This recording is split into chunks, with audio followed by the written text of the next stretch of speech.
वो भी उनका वकील क्या कहता है, ये सब कुछ आने वाला वक्त बताएगा। लेकिन मजेदार तथ्य यहां पे है शकील अख्तर जी कि कहीं ना कहीं निजता का अधिकार को ऊपर आप रखिए, आर्टिकल 21 बिल्कुल सही है, लेकिन उसके साथ साथ आरटीआई का यानी राइट टू इंफॉर्मेशन का जो अधिकार है, उस अधिकार में यह नहीं कहा गया है कि शकील अख्तर चूंकि एक पत्रकार हैं इसलिए वो नहीं मांग सकते, राजीव रंजन श्रीवास्तव चूंकि सार्वजनिक जीवन में है इसलिए ये नहीं मांग सकता है कोई जानकारी सूचना का अधिकार के तहत, या एक रिक्शा वाला है वो ये जानकारी नहीं मांग सकता, ये एक ठेला चलाने वाला है या रेहड़ी पटरी वाला है ये जानकारी नहीं मांग सकता। इस देश का कोई भी नागरिक 10 रुपए के स्टाम्प पेपर पर ये जानकारी, ये आवेदन मांग सकता है कि मुझे प्रधानमंत्री की डिग्री चाहिए, देखनी है, या मुझे ये चाहिए कि इस डिपार्टमेंट में ये खर्चे कैसे किए गए। ये तो सूचना का अधिकार है, यही तो है ना शकील अख्तर जी।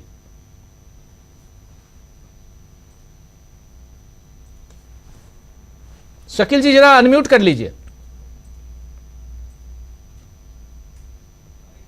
आ गई आवाज आ गई जी। नहीं आ रही, अनम्यूट कीजिए प्लीज। देखिए आ रही है जी, आ रही बिल्कुल आ रही। हाँ, तो राजीव जी, अगर ये व्यक्तिगत जानकारी है जो नहीं दी जा सकती या नहीं दी जाना चाहिए, तो जब आप चुनाव का फॉर्म भरते हैं तो उसमें ये कॉलम क्यों रखा हुआ है? चुनाव आयोग से कहकर शिक्षा का कॉलम इन्हें खत्म करवा लेना चाहिए था। बिल्कुल, वो कॉलम है उसमें जिसमें आपको शिक्षा की जानकारी, हालांकि ऐच्छिक है, वो आप दे या ना दे, मगर वो कॉलम है उसमें। यह जानकारी किसी भी तरह से व्यक्तिगत नहीं हो सकती। और मान लीजिए कि व्यक्तिगत है, तो ये जो है कुआं दूसरों के लिए आप ही ने खोदा है हुजूर। वो पुरानी कहावत है कि जो दूसरों के लिए कुआं खोदता है वो उसमें गिरता है। याद करिए कि 2014 के लोकसभा चुनाव से पहले अर्नब गोस्वामी से, सुब्रमण्यम स्वामी के हवाले से क्या पूछवाया गया था राहुल से? वो राहुल गांधी का इंटरव्यू था, अर्नब गोस्वामी ने लिया था, और सुब्रमण्यम स्वामी के हवाले से अर्नब गोस्वामी राहुल से पूछते हैं आपकी डिग्रियां, और राहुल वहां जवाब देते हैं। वो वीडियो दिखाया जा सकता है, राहुल जवाब देते हैं। क्यों? क्योंकि राहुल की डिग्रियों पे ये हमेशा से संदेह की उंगली दिखाते रहे, जबकि राहुल की कोई डिग्री जो है गलत नहीं है, सारी डिग्री उनके पास है। और आज की तारीख में, अभी आप बिहार का जिक्र कर रहे थे, तेजस्वी यादव वहां सबसे बड़े नेता के रूप में उभर के आए हैं। बीजेपी के लोग रोज उनकी डिग्री का सवाल कर रहे हैं। अगर डिग्री इतनी ही व्यक्तिगत है तो बीजेपी के लोगों को तेजस्वी की डिग्री में क्या इंटरेस्ट है? तेजस्वी की डिग्री के बारे में ये लोग क्यों पूछ रहे हैं? और डॉक्टर राकेश पाठक यहाँ बैठे हुए हैं, एक बहुत ही महत्वपूर्ण मुकदमे को ही लेके गए थे कोर्ट में। गांधी जी की डिग्री के बारे में सवाल किए थे इन्होंने, बीजेपी के नेताओं ने, ग्वालियर में आके। जम्मू कश्मीर के राज्यपाल मनोज सिन्हा ने। वो एक बहुत बड़ा मामला है जिसको पता नहीं कांग्रेस वाले आगे ले जा पाए या नहीं ले जा पाए। जितना लड़ सकते थे, डॉक्टर राकेश पाठक ने उस मामले को बहुत बेहतर तरीके से लड़ा। और उस वक्त हमने कहा था कि ये कांग्रेस के जितने बड़े बड़े वकील हैं इनको इसमें मदद करना चाहिए। क्या कहा था मनोज सिन्हा ने? गांधी जी की डिग्री पे सवाल उठाए थे। भाई, आपकी प्रॉब्लम ये है कि आप नेहरू से तुलना तो रोज करते हैं मोदी जी, मगर नेहरू जी के पास जो डिग्रियां थी उनसे आप मुकाबला नहीं कर सकते। नेहरू के पास जो विद्वता थी उससे आप मुकाबला नहीं कर सकते। अभी आप कह रहे थे कि कुंभ के दौरान मैंने कुछ अपने थॉट लिखे हैं, तो नेहरू के लेखन का मुकाबला कर रहे हैं। नेहरू का लेखन अंतर्राष्ट्रीय स्तर का है। आज की तारीख में जो बेस्ट सेलर किताबें हैं अभी तक, वो नेहरू उसमें शामिल है। तो ये समस्या बहुत गंभीर है। अभी ये भी चर्चा हुई कि उनकी अन्य जो व्यक्तिगत जानकारियां हैं उनके बारे में। हमें अच्छी तरह याद है 2007 का विधानसभा चुनाव था गुजरात का, हम कवर करने गए हुए थे 2007 के चुनाव में, और उस वक्त हम ही ने लिखा था अपने अखबार में, पहली बार मोदी जी के विवाह के सारे बारे में।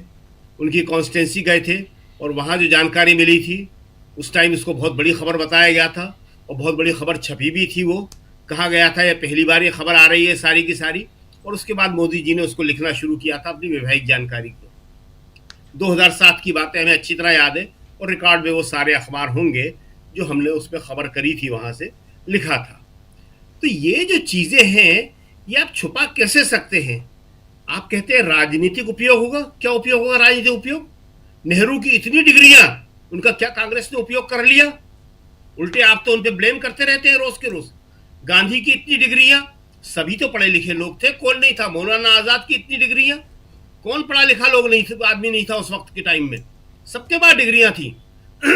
लेकिन आप जो है 1, 2, 3 हर चीज अपनी छुपा के और वो सारे आरोप दूसरों पे लगाते हैं कि राहुल ऐसा, नेहरू ऐसा, गांधी जी ऐसे। आज जो है अभी आया है कि केरल में एनआईटी की एक प्रोफेसर को इन्होंने वहां डीन बना दिया, जिन्होंने गांधी जी के वध को उचित ठहराया था। उससे पहले कलकत्ता के एक हाईकोर्ट जज को इन्होंने बीजेपी का टिकट दिया, जिसने कहा था गांधी और गोडसे मैं इनमें फर्क नहीं कर सकता, मैं नहीं बता सकता कौन बेहतर है। तो आप जब ये सारे काम कर रहे हैं और आप जब फंसते हैं तो आप कहते हैं ये व्यक्तिगत जानकारी है। हमारी एजुकेशन की डिग्री, आजकल उसको एचआर कहते हैं, जो बच्चे पढ़ के आते हैं, एचआर सबसे पहले वही मांगता है। पहले हमारे टाइम में उसको पर्सनल डिपार्टमेंट कहते थे, वो मांगता है।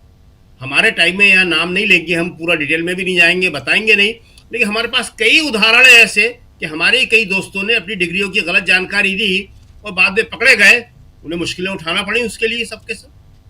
ये व्यक्तिगत जानकारी कैसे हो सकती है? ये तो हम सबको जगह जगह देना पड़ती है, हर जगह देना पड़ती है।